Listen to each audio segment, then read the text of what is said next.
Welcome to our podcast once again, Regulation Matters, a Clear Conversation. I'm your host, Lyon Dempsey. For those of you that do not know me, I am the Senior Investigator with the North Carolina State Board of Dental Examiners. I'm on the CLEAR Board of Directors, as well as the current Chair of the NCIT Committee and Vice Chair of the Annual Conference Program Committee with CLEAR. As many of you may know, the Council on Licensure Enforcement and Regulation, or CLEAR, is an association of individuals, agencies, and organizations that comprise the international community of professional and occupational regulation. Our podcast is a chance for you to hear about the latest and the greatest in our community. Today, I'm actually joined by Andrew Charnock, Chief Executive and Registrar at the Occupational Therapy Board of New Zealand.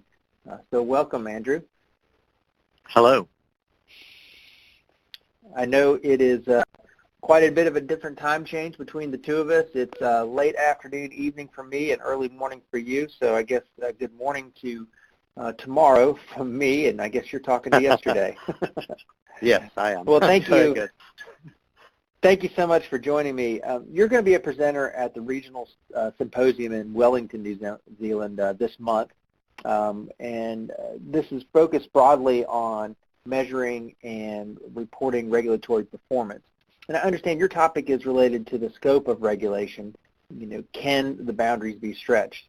Looking at the factors that conform or restrict the governance, scope, and practice of regulation. And in this podcast episode, we want to consider some of those questions that I think you'll be talking about at the symposium. I guess let's start off with maybe, is regulatory legislation too clumsy and cumbersome for regulation as it stands today? I guess my answer to that would be yes and no, which is probably a good regulator's response. The reason I think I would say yes is because regulation, of course, has to be consistent, transparent, and appropriate in its response. And so in order to do that, often people have legislation or guidance and policy that allows them to apply those principles each time they come up against issues or notifications. But for me, it sometimes stifles, dare I say, creativity or maybe looking at something from a different vantage point to what we've always done. It also may affect how agile we are in responding to notifications, complainants, or practice issues that are presented to us. And I'm reminding of the work of Harry Caton at the Professional Standards Authority, who talks about right touch regulation. And one of the principles there is that regulators should have an agile approach. And that obviously is not flies in the face of a legislative rule book approach to addressing issues. So on the one hand, I can understand why we need legislation and rule books to guide our practice of regulation, but I think it sometimes stops us from actually saying, can we look at this a little bit differently? And that would be my observation. Of course, the types of things that you have to deal with would need to be taken into consideration. If somebody's done something that's causing harm to the public or potentially dangerous and cause serious risk of harm if the person was continuing to practice or work, then obviously we don't sort of take an agile approach to that. We'd take a quick, responsive approach to that. So it's horses for courses, I think. So that's how I would respond to that particular question. Well, you mentioned protection of the public. If the principal purpose of any regulation is therefore to protect the public, are we having issues, or are you guys having issues explaining more to the public about what they can expect? In our piece of legislation, of course, obviously we've got a one piece of legislation called the Health Practitioners Competence Assurance Act, which covers all the health regulators in New Zealand. It's one piece of legislation, and different bodies, and boards and councils operate under that one piece of legislation. And at the moment, we do that independently of one another. And so the processes, approach, the policies, guidelines that we develop are done independently of each other. And there's probably another question in there as to why that's the case and but things change. But in direct sort of response to the protection of the public, that's our prime purpose, and it's one of the opening statements in the legislation, the protection of the public. But my response to that is protection of the public from what? And in my case, it's people who are practicing as occupational therapists. For doctors, it's those medical practitioners and so on and so forth. But I think that we need to be able to explain to the public what to expect from those practitioners. And also, who are those practitioners? Where do they work? What kind of work do they do? And so we get into the arena of collecting information about the workforce in order to explain to the public what it is they do and what they can expect when they actually meet a practitioner. And so, the principal purpose of regulation is protecting the public. And as I said, we need to be able to explain either individually within our respective professions, or what I would like to see collectively around what to expect when you meet a health professional. And that probably leads us into the territory of looking at a shared code of ethics, shared competencies around practice. A key one, which occurs to me, would probably be a key competence around communication. We probably all have those as independent organizations and bodies that we promote, but it would be really helpful, I feel, to get a coherent, connected competence that is shared across all the professions around, as my example is, communication. Right.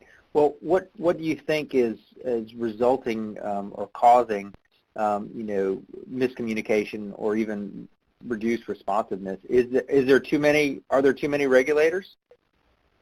I don't think so. We get into a very sensitive area when we start talking about too many regulators, as you probably know, because people have invested a huge amount of time, personality, and of course the occupation itself has a social standing. And when you start to talk about maybe reducing down the regulators, combining, amalgamating regulators, you're starting to tread on people's toes, their sensitive toes around the history of the profession, the social standing of that profession in the community and within the healthcare professions generally. Interesting observation I've always sort of thought in relation to health regulation is that the health regulators themselves seem to have the same standing within health regulation as the profession does. So if you can imagine that what's usually top of the list is doctors and nurses, and when anything is sort of promulgated from organizations or response is required from a health regulator, it's usually those larger organizations that are usually first out of the gate with a response, or are the first people that organizations, governments, ministerial departments contact for further information. So, yeah, there is, interestingly, in our legislation, which is being reviewed at the moment, there is an option for the Minister of Health to amalgamate authorities. And we saw that happening in Australia with the development of APRA the Australian Health Practitioners Regulatory Authority, which is an organisation that pulls together all the health regulators in Australia. So it sounds like it might be time for regulators to kind of align their strategies a bit, maybe looking at maybe different countries' major strategies. For example, like with health regulators' alignment with health and health workforce strategies, would that be something that would be of interest in New Zealand? Oh, definitely. We're having a debate at the moment. It's a debate that's taking place in some of the journals as well as the news around the collection of health workforce data. Our legislation does not direct us to collect health information. We, as health regulators, are in a prime position to be able to collect that data. And I'm not sure what it's like in other countries, but in New Zealand, every year there is a licensing round. So practitioners would apply for a new license each year to practice. And to do that, they have to make an application for a license to practice for the coming year. And there is an opportunity there for the regulators to ask particular questions. Now, this is where I go back to the question of protecting the public and protecting them from what. And it would be really helpful to understand the makeup of each profession, where they're working, how long they've got left to work, what their particular area of specialty is, or what particular area of specialty that they want to move into as a postgraduate activity. So there is an opportunity to align with Health Workforce, which is an organisation that's part of the Ministry of Health in New Zealand, which collects data around health practitioners. And I think there's a prime opportunity for us to agree with the support of Health Workforce New Zealand, which is reflective of the New Zealand health strategy, to say, where are we going with our health strategy and who's going to deliver on it? That question is then posed to Health Workforce New Zealand, who then pose it or have a conversation with the regulators to say, this is the direction of travel.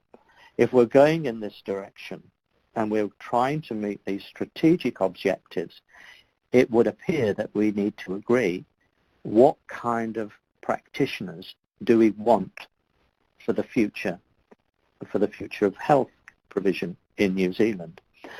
Now that sort of connectivity doesn't happen at the moment, and it needs to, as far as I can see, because it goes back to the prime purpose of the legislation again, to protect the public.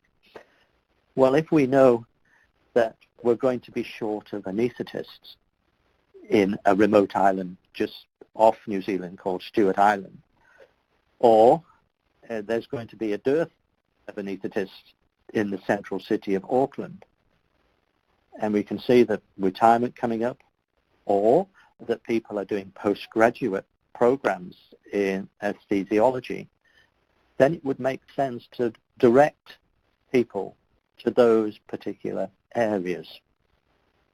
If I can take that idea a little bit further, then the regulators, if they're having this connected conversation with the ministry, with Health Workforce New Zealand, we can say, well, actually, nurses, occupational therapists, in order to deliver on that program or that strategic health objective, will need to change their scope of practice. We may need to adjust their competencies so that they can deliver on that. So hopefully what I'm sketching out, hopefully, is a connective piece of work where the language, the conversation is joined up. And at the moment, I don't think that we're in that arena. Right. With that kind of thinking, would you all need to develop generic competencies for individuals like that, or maybe even a generic code of ethics that would cross multiple disciplines? Well, the short answer to that from my perspective is yes. But I think we need to be a little bit more educated around just saying yes. I think if we look at the objectives, and any organization, any country will probably have strategic health outcomes for its population. I think we need to start there and say, so what does that mean?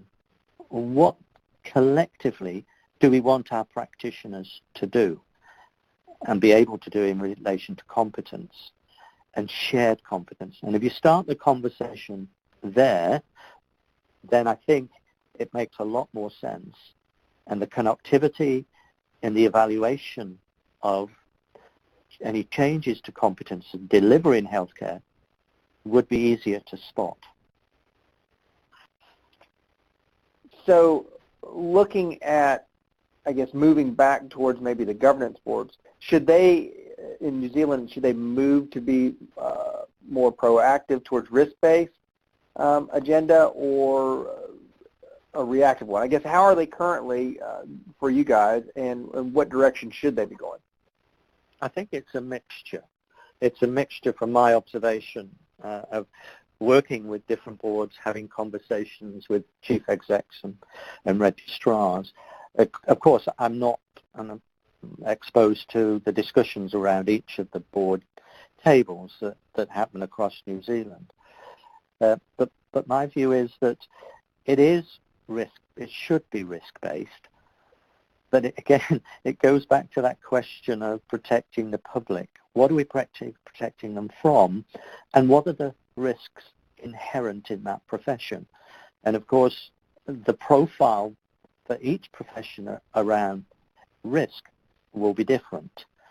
And I think part of the governance activity that needs to happen is a clear understanding of the workforce, the scope and competencies and ethics of that workforce, a clear understanding of that. And that's where I think governance boards need to have conversations with practitioners so that they understand the areas that they're working in, the landscape that they're working in, and the challenges that they face. That requires the board to actually be more open and transparent and approachable to the profession. We've probably grown up, all of us, within systems where regulators have existed for a long time, but have often taken a policing activity to whatever profession they are regulating. And of course, that can drive practitioners underground, and a fear of raising the flag or saying, I think there's a problem at this workplace, and I think I'm the problem, can you help me? Is a path that we probably need to move down more readily than sitting back and waiting for notifications or problems to appear at the board table. So it does require the governance board to take off that policing activity and become more proactive towards the professions that they regulate. And part of that, I think, is having conversations with practitioners. I think I was at a conference in Melbourne some years ago where a medical practitioner described what I've interpreted as the other side of the mountain. So I think for most regulators, we're on one side of the mountain, and the practitioners or the people we regulate are on the other. And there's a tunnel through this mountain. And usually regulators sit on one side of the tunnel like the border control people, and wait for people to come through the tunnel. Now, these people might be pushed through by their employer. People might walk through themselves, or they may be reported by other agencies like the police. So it really is about getting over to the other side of the mountain. And the governance board need to be able to lift their heads from the detail and do that. That's an interesting perspective. I like that. So I guess, obviously, you've got the symposium coming up. Any parting comments or things that you want to get across to our listeners? I think that my observations, really, and my presentation at the symposium in November will basically be around my experience and reflection. And so I actually start my presentation by giving an apology, because I'm not going to quote research data, measurements, evaluation. I'm actually going to sit back and say, look, I've been in healthcare for 43 years. Half of that time has been in regulation in the UK and as well as New Zealand. I just want to be able to have a conversation with you about my observations and my reflections of what I've seen, and that's the position I'll take, and hopefully answer some of the questions that we've talked about briefly here, and give more sort of depth to my thinking. So hopefully it forces people out of that boardroom rule book situation into a different way of looking at things and collecting information in order to respond to protect the public. Well, excellent. Well, I wish that I could be there in New Zealand. I think it's over my birthday weekend, but it's something about that really long flight that makes it really difficult for me to get there from North Carolina. But I certainly do appreciate you speaking with us today and being a part of this podcast. It's always wonderful to have the opportunity to share and learn from each other. For those listening, registration is still open for the Wellington Regional Symposium. It's November 29th and 30th, if you're able to consider joining us there. And thank you, Andrew, for speaking with us today. Thank you. And thank you for our other listeners that have joined us today on the podcast. We'll be back with another episode of Regulation Matters, a clear conversation, very soon. Please subscribe to our podcast. It's available in a lot of different mediums: Podbean, iTunes, Apple Podcasts, Google Podcasts, Google Play, Stitcher, Spotify, or TuneIn. If you've enjoyed this podcast episode, please leave a rating or comments in the app. Those reviews help us improve our ranking and make it easier for new listeners to find it. Feel free to also visit our website at www.clearhq.org for additional resources and a calendar of upcoming training programs and events. Finally, thanks to our CLEAR staff, specifically Stephanie Thompson. She's our content coordinator and editor for our program. Once again, I'm Lyon Dempsey, and I hope to be speaking to you again very soon.